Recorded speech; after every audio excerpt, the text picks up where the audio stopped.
Hi guys, and welcome back to a brand new episode of Ringside Recap.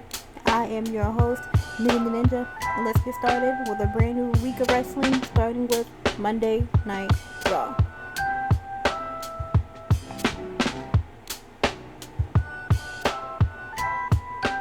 So guys, welcome back to the show, and I'm excited for this Monday. I'm excited for this show. I think it's going to be a great show. I know that we're going to have another Jacob and Roman thing, and we're going to hear from Oba Finney, from him getting attacked from Brock Lesnar, who is unretired, semi-retired. We don't know what his status of retirement goes, or he's doing one more match because he didn't like how he went out for WrestleMania. I don't know, but hopefully we're gonna get that. And there's a couple more things here and there. I try not to look on social media because they tell you everything's gonna happen within the show, so I try not to look at it as much because I want to be surprised and just in the dark for the shows. And I want to hear about y'all's opinion of Saturday Night Main Event. I know that the Vision are still tag team champions, Penta is still men's intercontinental champion, and then we have Brie and Paige is still women's tag team champions. Then you had Jade and Michin and B-Fab. They beat Rhea, Charlotte, and Alexa. And we have Soruka, who beat Becky Lynch, but Becky, I think, is still the champion. So I want to hear what y'all's opinions about it. I heard some good things about it. I heard some bad things about it. And I felt like most of the matches were predictable. That's why I didn't really watch it. And then I'm not a fan of WWE wants you to get the ESPN bundle, but then you still have this PLE on Peacock. I'm not about to pay for another subscription for just one PLE. That's why I'm not even gonna watch it. Unless they simulcast it when you can watch it on ESPN as well, then fine, all dandy. But I'm not gonna get two subscriptions of paying this and then want me to get Peacock for just one PLE. Absolutely not. But I just want to hear y'all opinions. Y'all like it or you didn't like it? Tell me what you did and did not like about it. But after all that, let's get started with Monday Night Raw. So guys, the show opens up with Paul Heyman, and he is basically laying down the law, speaking for Brock Lesnar on how Oba Femi and Brock Lesnar's match is going to be one of the biggest matches of WWE's history. So then it goes on to a video package from Brock, how, like I said earlier, that he wasn't satisfied of his loss to Oba at WrestleMania because he was embarrassed. And Paul just goes back and say, you know, Brock's gonna win, yada yada yada. So Oba comes out and Oba hands Paul the contract, and basically he's gonna retire Brock Lesnar again for the second time. And this time he is going to do more than retire him. He's going to end him. So that match is going to be on the first hour on ESPN 2, so everyone can watch that for free. I'm not sure if that's going to be the first match of the night or whatever, but you can watch that free on ESPN 2 this Sunday. By the way, Clash of Italy is going to be Sunday at 2 p.m. for over here in my region. I'm not sure about everybody else. I think everybody else is at 11. So y'all, the first match of the night, we had Javon Evans versus Penta for the men's intercontinental championship, and this match was a 10 out of 10. It's probably the best match, I'm pretty sure, of the night. I don't see really no one else topping this match. which people who have been watching, this makes me nervous. When it is a good match straight out the jump, that means the rest of them might be bad. It's like a 50-50 chance. But at the end, Penta will pick up the win, and Penta is still the men's Intercontinental Champion. And at the end of the match, which really got me thinking, Penta went to grab Javon's hand to celebrate in the ring, and Javon like yanked his hand away from Penta. Now, this could be just due to frustration of Javon, or could we possibly see a heel turn from Javon? I don't know.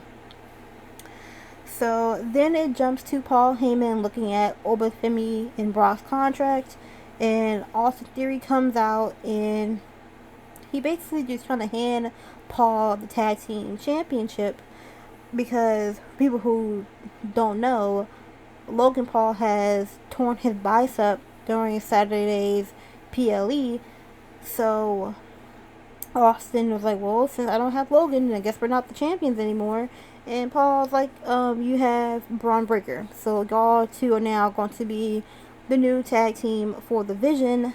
Because I always said it's not just you and Logan as tag team partners. It's the whole Vision, a team. So then Austin hugs Paul, and Paul is like, well, now I trusted you, so you know what to do, to whom to do it to.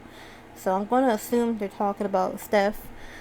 But yeah, because we're not going to see Logan Paul for a little bit, so no more John Henry's firing Logan Paul jokes. So I don't know. I guess we'll see what that leads up to for them. So y'all, we get another little segment with Angelo Dawkins, Seth Rollins, and Montez Ford. And basically, Seth Rollins and Angelo basically was saying that they have each other's back and just praising each other, going back and forth. And then Montez is still iffy about Seth Rollins. He's like, I don't know why you even talking to him. And Steph is like, you know what, if it wasn't for me trying to help you and you telling me to stay out of your business, y'all two will be tag team champions. So then Steph and Montez have back and forth talk, and Montez comes up with a solution of, you know what, let's see who is going to be the better person later on in the show. So later it will be a match with Montez and Steph for just to see who's better or not, but I feel like it's going to be Steph is going to take the win, but then Angelo is going to be the middle. So I don't know what it's going to be like for this. So y'all, we get a quick little Penta, Javon, Rey Mysterio thing. So the camera peeps Javon walking the back, and Penta intercepts him, and basically Javon just apologizes to Penta, saying it's very unprofessional of him yanking his hand, and Javon just, is remorseful and saying one day he's going to go back for the Intercontinental Championship. So then we see Rey Mysterio, and him and Penta was like, remember being that age? And he was like, yeah. So then Penta just congratulates Rey Mysterio for being Triple A's new general manager. And he starts speaking in Spanish, so I don't know what else he said to Rey. But somehow we're going to get a match between Rey Mysterio and Penta for the men's Intercontinental Championship later in the future. So I think that's going to be a good match. Rey Mysterio is still putting it on at his age, so it's probably going to be good. And no, I forgot to tell you about this earlier, but remember I said about Logan Paul joke? Joe Henry ended up doing the Fire Logan Paul song, and Austin Theory just like jumps Joe Henry and beats him with the chair and crushes him in the head with the chair. I forgot to say that earlier, but I wonder what this means. Maybe he's getting revenge for Logan, but we'll see, I guess. So y'all, the next match of the night, we had Roxanne Perez, Raquel versus Lyra and Bailey, and this was an okay match. It wasn't bad at all. It was a good tag team women's match. Wasn't for nothing, just for bragging rights, I guess. Y'all know Judgment Day always gonna have Liv, Dom. They both was out there trying to cause distractions. It didn't work. Dom ended up throwing the AAA Mega Championship into the ring, and Bailey and Roxanne were having a tug of war with it. And Bailey let go, and Roxanne hit accidentally Dom in the face with it, and Bailey rolled up Roxanne and got the win. But Lyra did, I think, tweak her knee, so I guess we're going to keep an eye out for that, if she's going to be okay or not. But, and this is another feud I'm tired of seeing. I'm tired of seeing Judgment Day with the same 15 girls in rotation. Hopefully they bring more people up for NXT to change it up a little bit. But, yeah, that was a quick match for them.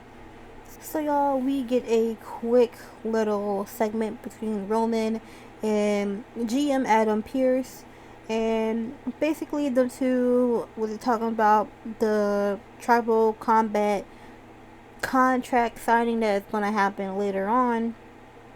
And basically Roman just has some stipulations about what's going to happen if so he wins or Jacob wins and whoever loses. So if Roman wins, Jacob will have to serve under Roman, and if he doesn't apply, then he is gone from WWE or Raw. They didn't clarify. Or if Jacob wins, then Roman basically says, they're all screwed. So I wonder what that means. But I feel like it's going to be a fun time if Jacob ever becomes the champion. I think it's going to be great for him. I think it's going to be so funny. He's so, wild, so I don't know. But yeah, I really don't know what to expect.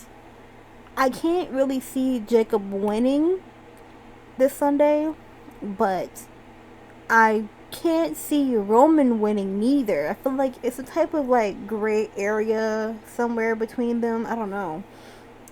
I feel like all of the Samoan dynasties from Raw and SmackDown, I think they're gonna get involved with this tribal combat.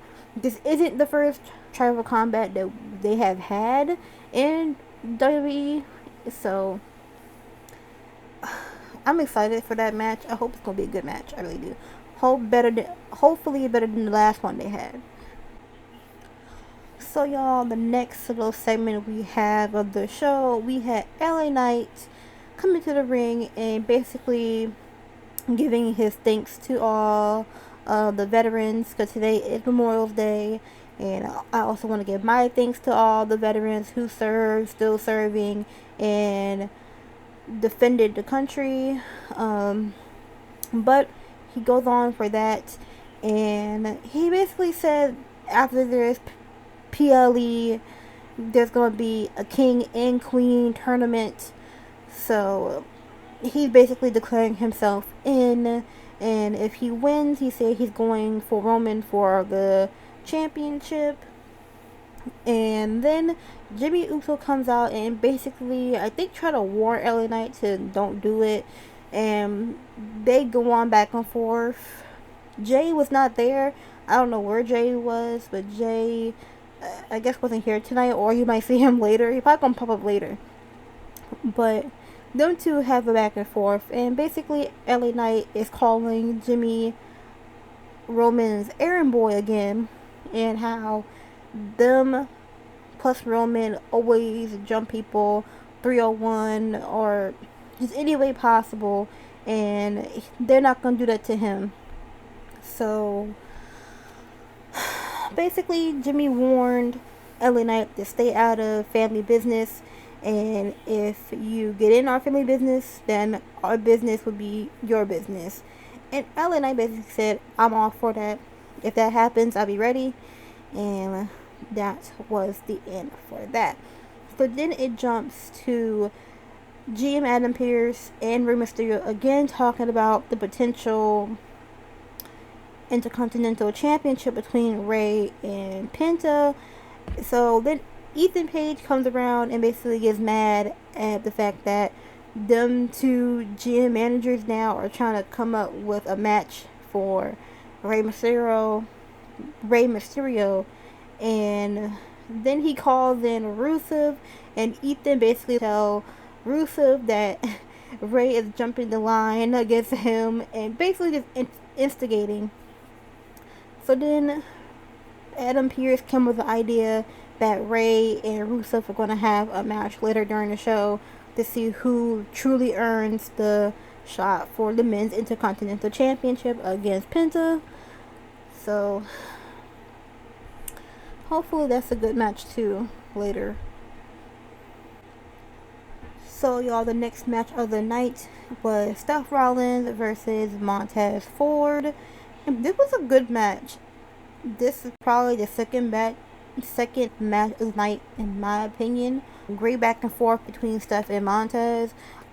Montez needs to be a singles competitor. I think he has it.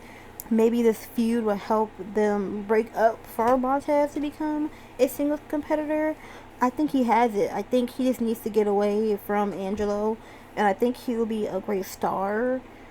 But the only problem I have with this match, it was the ending.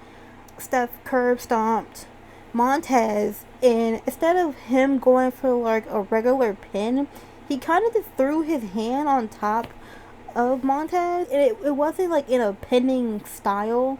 It kind of looked like he just accidentally like threw his hand on him. That's the only problem I have. That's the only complaint I have.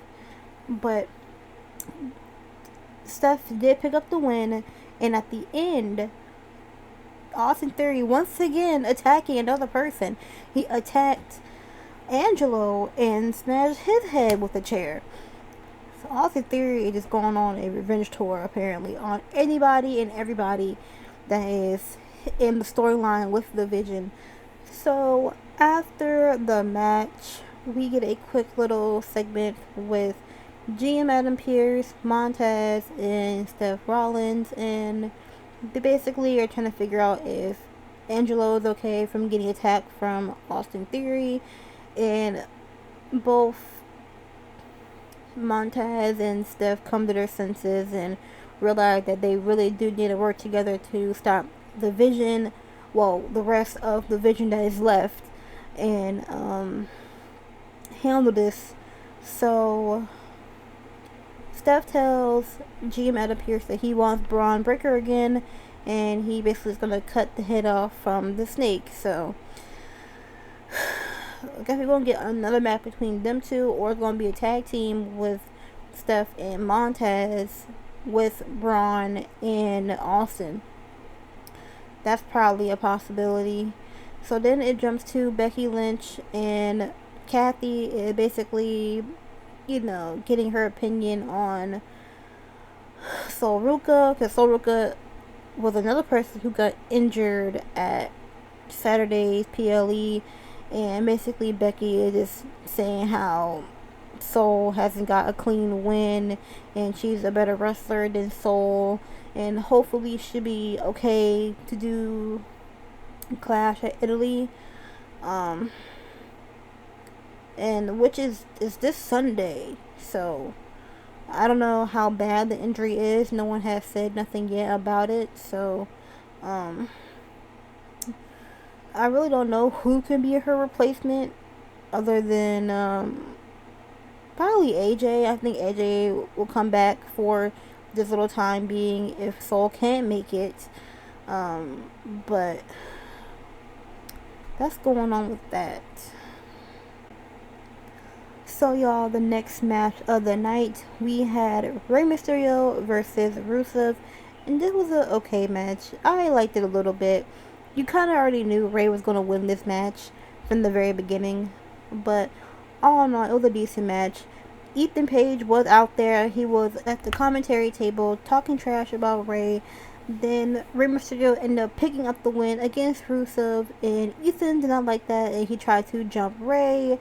And then Dragon Lee came out, and he defended Rey and beat up both Rusev and Ethan, and that was it for that. So then it jumped back to GM Adam Pearce and Austin Theory, and Adam is just laying it on Theory, and then Paul Heyman was in the background. He's like, "I'm gonna take care of this," yada yada. So then he just like acting like he's recommending Austin. And then here's the thing that caught my eye: Austin and Maxine gave each other the googly eye look, and y'all know that look, that flirty eye look.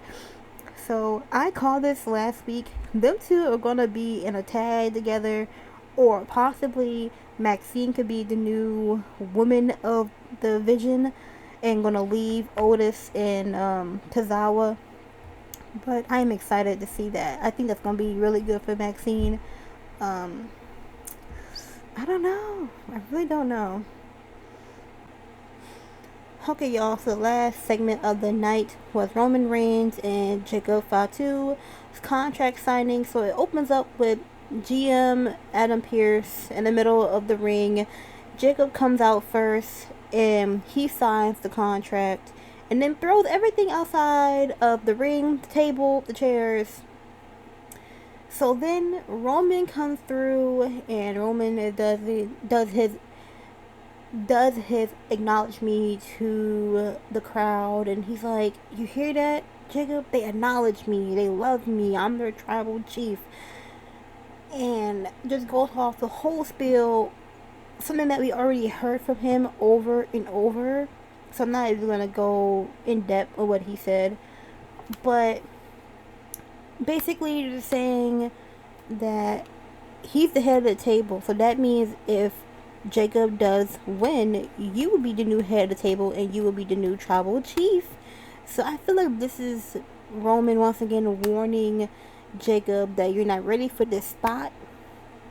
And Jacob is like, yeah, because if I beat you, when I beat you, I'm going to change all of it. He's going to flip the whole thing. He's going to change directions. He's going to do everything to the whole dynasty. So they both, it's like basically acknowledge each other that Roman wants to keep it how it is and be the ruler, for also Jacob to surrender to him, acknowledge him, and basically work under Roman and do whatever he says. And it goes the same way for Jacob. Roman follows whatever Jacob says, and Jacob is just gonna change everything how he wants to, and it's pretty much gonna be all gas, no brakes, like he says. So we have that for Sunday, and at the end they shook hands and put their heads together. I guess it's like a mutual respect for their Samoan culture. So that was the end of the show for Monday Night Raw, and honestly I really enjoyed this. I think this was a good Monday Night Raw in a good little while. I enjoyed mostly all the matches. I think my favorite match still is Penta and Javon, but right after that is definitely Steph and Montez. And I am very excited to see what's going to happen for this Sunday. Easter time, 2 o'clock. Western is 11 o'clock. And for people who do not know, also Monday will be the same thing. So Monday will come on at 2 p.m. on a Monday and 11 a.m. for the Western people. So please be on the lookout for that. It's gonna suck for some people because you're not gonna watch it live. Cause I bet you half of us is gonna be at work when this is going on. But just gonna give that little bit of reminder. I'm gonna say it again definitely on Friday for people. Ignore that. For people who does not know. But I'm very excited for this Clash of Italy. I think it's gonna be a pretty good pay-per-view. They already said that Gunther and Cody is gonna be like first or second match of the night before or after Oba and Brock, which I don't know. So that's gonna be free on ESPN too for people who want to see it. They're gonna watch it for free. So this match probably gonna be 30 minutes.